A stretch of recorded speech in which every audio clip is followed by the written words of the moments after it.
आज का practice set भी साझेदारी से संबंधित क्वेश्चनों का ही है और बताता चलूँ आपको कि इसमें भी सारे क्वेश्चन वही हैं जो पिछली टीजीटी पीजीटी कॉमर्स के एग्ज़ाम में और अन्य एग्ज़ाम कॉमर्स में ये क्वेश्चन आ चुके हैं, यानी बहुत ही मोस्ट इम्पोर्टेंट क्वेश्चन हैं। और वीडियो को पूरा देखें, सभी समझ में आएंगे। और एक चीज़ और बता दूं, अगर टीजीटी को क्लियर करना है तो हर प्रैक्टिस सेट को कई बार देखा जाए, यानी हर क्वेश्चन कई बार आपके सामने से होकर के गुजरे। जब वो कई बार आपके सामने से होकर गुजरेगा तो बिल्कुल वो क्वेश्चन आपका पक्का होता चलेगा। पहला क्वेश्चन शुरू करते हैं। फर्म के समापन पर संपत्तियों का हस्तांतरण करने पर वसूली खाता किया जाता है। अब यहाँ डेबिट किया जाता है या क्रेडिट किया जाता है, डेबिट या क्रेडिट दोनों किया जाता है या उपर्युक्त में से कोई नहीं। तो वसूली खाता जब बनता ही है, जब समापन होता है फर्म का तो वसूली खाता बनता है। और वसूली खाते में जो संपत्तियों का हस्तांतरण होता है, यानी संपत्ति जो होती हैं वो डेबिट होती हैं, यानी इसका राइट आंसर ए होगा।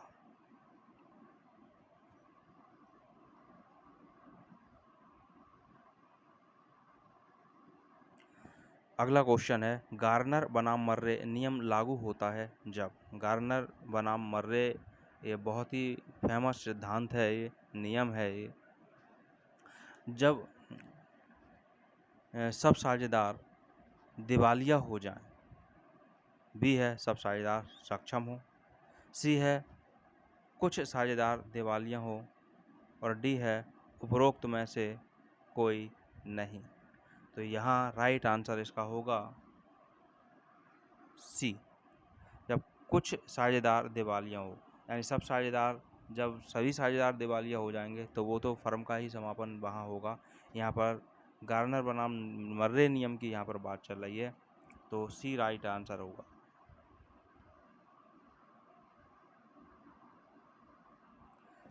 एक साझेदारी फर्म के द्वारा वसूली खाता तैयार किया जाता है। यहाँ टाइपिंग मिस्टेक है थोड़ी।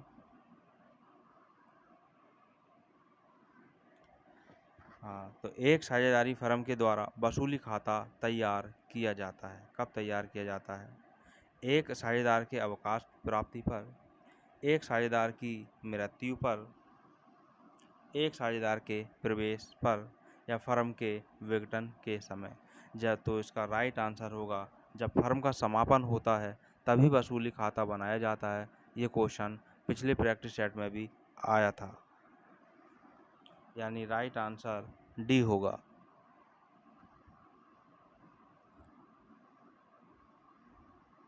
अगला क्वेश्चन है, आ और बा साझेदार हैं।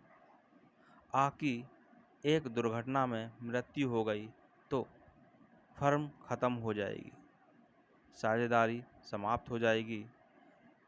सी, फर्म और साझेदारी दोनों समाप्त हो जाएंगे। डी है उपर्युक्त में से कोई नहीं। क्वेश्चन को एक बार देख लें कि आ और बा साझेदार हैं, एक की दुर्घटना में मृत्यु हो गई, तब उस स्थिति में हमें कौन सा ऑप्शन राइट होगा? तो वो राइट आंसर होगा सी, फर्म और साझेदारी दोनों ही समाप्त हो जाएंगे, क्योंकि साझेदार केवल दो ही थे। जब एक साझेदार की मृत्यु हो गई तो फर्म और साझेदारी दोनों ही समाप्त हो जाएंगे।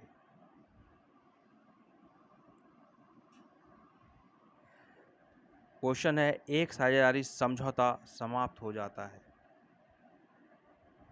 एक साझेदार के अवकाश ग्रहण करने पर, एक साझेदार की मृत्यु पर, एक साझेदार के दिवालिया होने पर, उपर्युक्त सभी।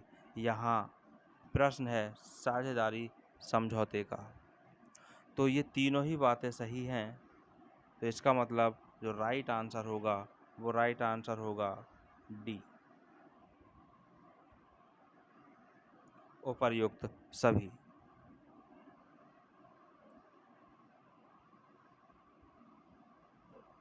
अगला क्वेश्चन है, किसी साझेदार की मृत्यु हो जाने पर संयुक्त जीवन बीमा पॉलिसी से प्राप्त रकम किस रूप में साझेदारों के पूंजी खातों में क्रेडिट होगी? भविष्य की सुरक्षा के लिए संयुक्त जीवन बीमा पॉलिसी ले ली गई है यहाँ पर। तो अब यहाँ बात आ रही है कि पूंजी खातों में क्रेडिट होगी, तो ये पूंजी खातों में कैसे क्रेडिट होगी? सभी साझेदारों के लाभ हानि विभाजन अनुपात में या शेष साझेदारों के लाभ हानि विभाजन अनुपात में केवल मृतक साझेदार के खाते में उपर्युक्त में से कोई नहीं। क्वेश्चन को एक बार देख लें। किसी साझेदार की मृत्यु हो गई है और संयुक्त जीवन बीमा पॉलिसी ली हुई थी, इससे जो रकम प्राप्त हुई है वो किस तरह से खातों में क्रेडिट होगी?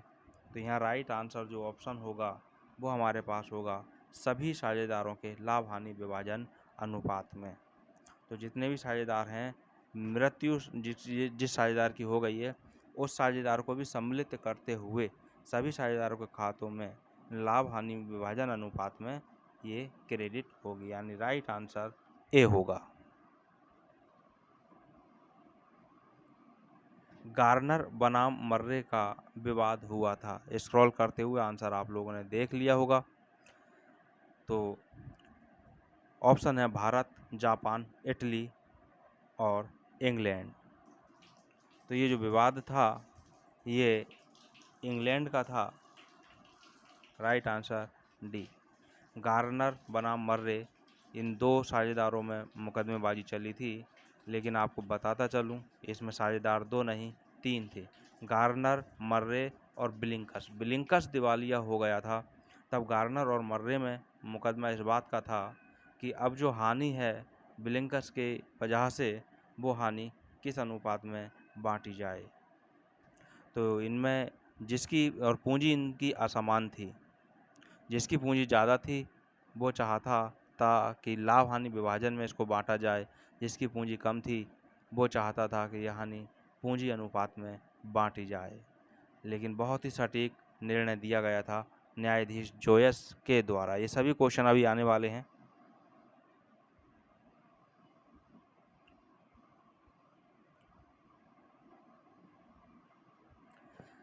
जब साझेदारों को अपनी पूंजी पर ब्याज दिया जाता है तो सामान्यतः गणना की जाती है वर्ष के अंत की पूंजी माइनस आहरण पर, यानी पूंजी में से आहरण घटा करके।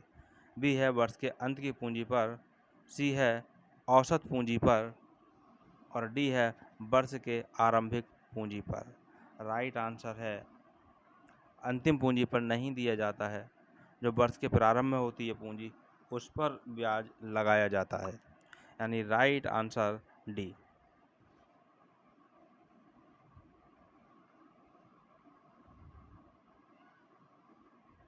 साझेदारी फर्मों का एकीकरण होने पर संपत्तियों एवं दायित्वों के पुनर्मूल्यांकन से होने वाला लाभ साझेदारों के पूंजी खाते में डेबिट किया जाता है, साझेदारों के पूंजी खाते में क्रेडिट किया जाता है, नई फर्म के लाभ हानि खाते में क्रेडिट किया जाता है, उपर्युक्त में से कोई नहीं। राइट आंसर होगा साझेदारों के पूंजी में क्रेडिट किया जाता है।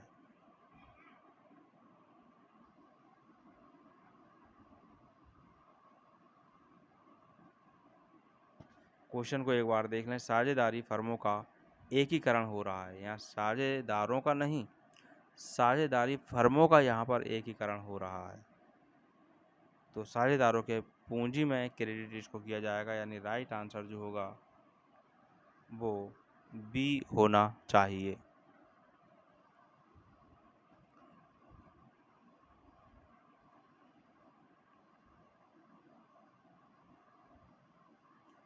अगला क्वेश्चन है, एक साझेदारी फर्म के द्वारा वसूली खाता तैयार किया जाता है। नए साझेदार के प्रवेश पर, एक साझेदार के अवकाश प्राप्ति पर, फर्म के विघटन पर या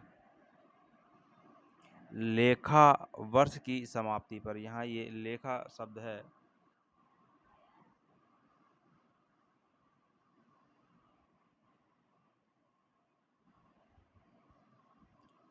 चलो आंसर तो अब देख ही लिया है, फर्म के विघटन पर।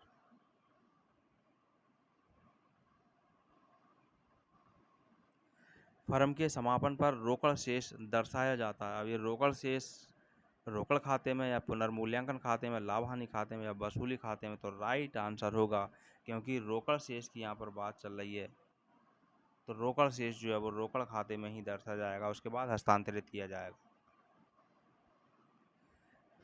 किसी अवकाश ग्रहण करने वाले साझेदार को देय राशि का तुरंत भुगतान नहीं किया जाता है तो उसे अंतरित कर दिया जाता है। यानी एक साझेदार ने अवकाश ग्रहण कर लिया तो उसे दी जाने वाली जो धनराशि है उसको हम कहाँ अंतरित करेंगे? देखें ऑप्शन, चालू खाते में, ऋण खाते में और संचय खाते में, उपर्युक्त में से कोई नहीं। राइट आंसर ऋण खाते में, क्योंकि अब वो ऋणदाता हो गया है इसलिए वो ऋण खाते में जाएगा। फर्म के ऋणों के संबंध में किसी साझेदार का दायित्व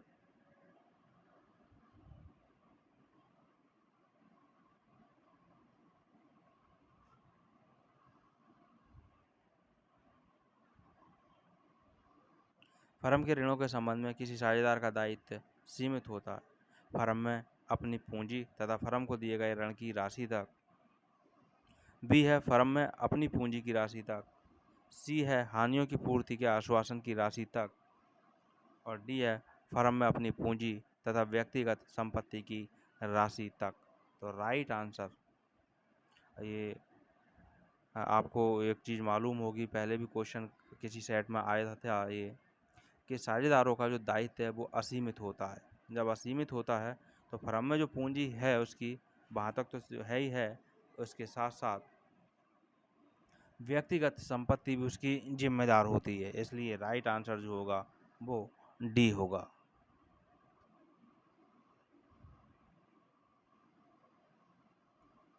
किसी एक साझेदार के अवकाश ग्रहण करने पर ख्याति की कुल रकम को क्रेडिट किया जाता है। एक साझेदार ने अवकाश ग्रहण कर लिया है तो जब कोई नया साझेदार आता है तब भी ख्याति की गणना की जाती है। कोई साझेदार की मृत्यु हो जाए, अवकाश ग्रहण करे, तब भी ख्याति की गणना की जाती है। तो इसको क्रेडिट किया जाएगा केवल अवकाश ग्रहण करने वाले साझेदार के खाते में, शेष साझेदारों के खाते में, सभी साझेदारों के खाते में डी, उपर्युक्त में कोई नहीं। तो जब कोई भी साझेदार अवकाश ग्रहण करता है तो सभी साझेदारों में पूंजी क्रेडिट ख्याति को क्रेडिट किया जाता है सभी साझेदारों के हाथों में, यानी राइट आंसर सी होगा।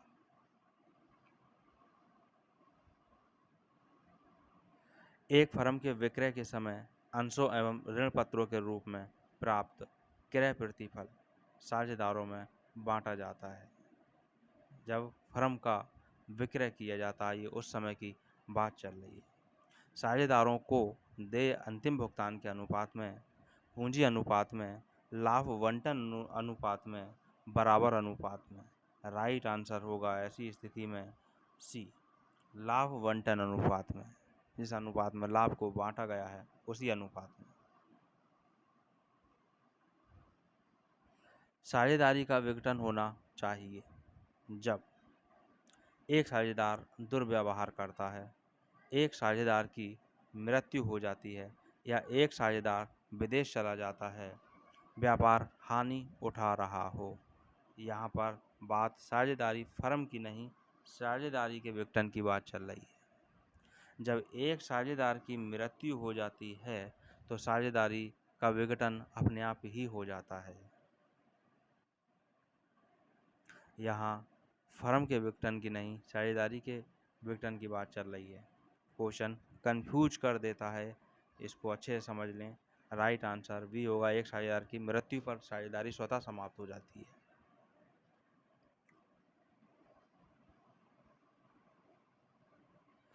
गार्नर बनाम मर्रे विवाद में दिवालिया होने वाला साझेदार कौन था? गार्नर, मर्रे, बिलिंकस, गैरी। मैंने अभी शुरू में बताया था कि इसमें 3 साझेदार थे, गार्नर, मर्रे और बिलिंकस। मुकदमा जो चला था वो गार्नर और मर्रे में चला था, इन दोनों में। तो मृत्यु जो हुई वो हुई बिलिंकस की, यानी सी, इसकी मृत्यु हुई बिलिंकस।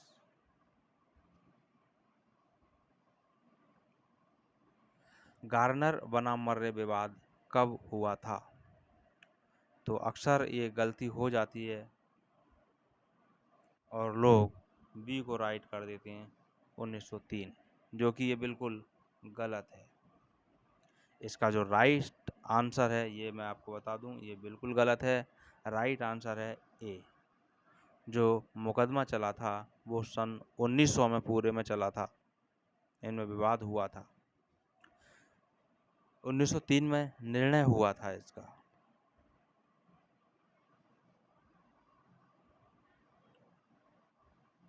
अगला क्वेश्चन है, गार्नर बनाम मर्रे विवाद का निर्णय न्यायाधीश जोयस द्वारा किस वर्ष में किया गया था। यहाँ एक क्वेश्चन फिर तैयार हो जाता है यहाँ पर कि ये भी क्वेश्चन आ जाता है कि इसका निर्णय किसने किया था। तो न्यायाधीश जोयस, ये नाम आपको ध्यान रखना है, इस तरह से भी क्वेश्चन आ सकता है। तो राइट आंसर जो इसका होगा, ऑप्शन दे रखे हैं वर्ष 1900, 1903, 1905, 1910। राइट आंसर होगा बी 1903।